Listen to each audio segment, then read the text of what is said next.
3 more Israeli hostages are to be released from Gaza, AP correspondent Karen Shemes reports. News that 3 high-profile hostages are expected to be released has brought excitement and trepidation to Israel on Friday.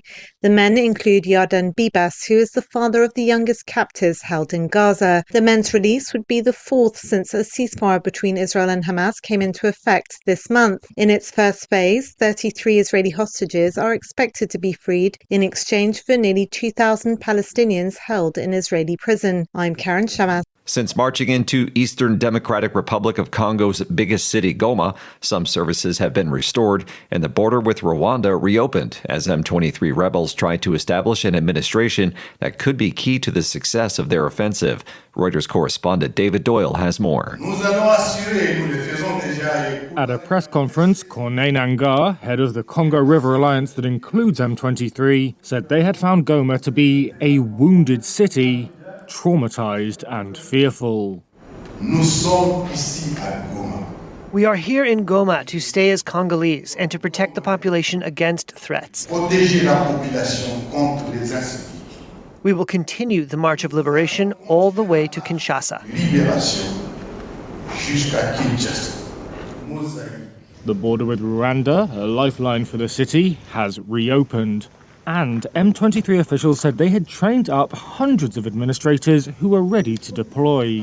However, the World Food Programme has expressed concern over the lack of aid access to Goma and surrounding displacement camps. It warned that people are running out of food, medical care, and drinking water. That was Reuters correspondent David Doyle. This is VOA News. Federal authorities restricted helicopter flights near the U.S. Capitol's Reagan-Washington National Airport indefinitely on Friday, 2 days after a mid-air collision between a passenger jet and a military helicopter killed 67 people. VOA's Christina Menenti reports. The Federal Aviation Administration took the action to reduce the risk of another collision as crews work to pull the wreckage of America's deadliest air disaster in 2 decades from the Potomac River. The crash has cast a harsh spotlight on questions about air safety and a shortage of tower controllers at the heavily congested airport that serves the U.S. Capitol. An FAA official told Reuters the agency was only allowing police and medical helicopters in the area between the airport and nearby bridges, pending a complete evaluation. The National Transportation Safety Board is studying the cockpit voice recorder and flight data recorder from the CRJ-700 airplane. The NTSB expects to recover the data recorder from the helicopter later on Friday. Christina Menenti, VOA News. Germany's parliament has narrowly rejected an opposition-sponsored bill calling for tougher rules on migration that risked passing thanks to support from a far-right party. It became a focus of a controversy about the attitude of the frontrunner in Germany's upcoming election toward the far right. Opposition leader Friedrich Merz has put demands for a more restrictive approach to migration at the center of his campaign for the February 23rd election, since a deadly knife attack last week by a rejected asylum seeker. Trump is set to impose tariffs on Canada and Mexico on Saturday. AP Washington correspondent Sagar Meghani reports. The 25% tax on imports from both nations could drive up prices of gas, pickup trucks, avocados, while also inviting retaliation.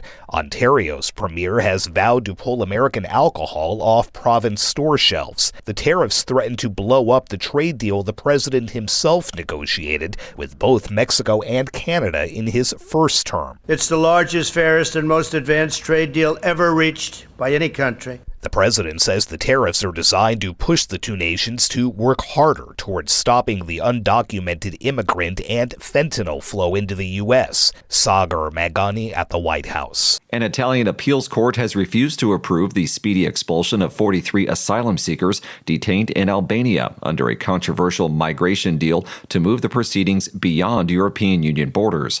The migrants, whose asylum requests have already been rejected, will now be brought back to Italy in the third failed attempt by the Meloni government to process migrants in Albania. The appeals court in Rome on Friday referred the case to the European Court of Justice in Luxembourg, which is expected to issue a ruling on February 25th related to the previous cases.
Thank you for watching.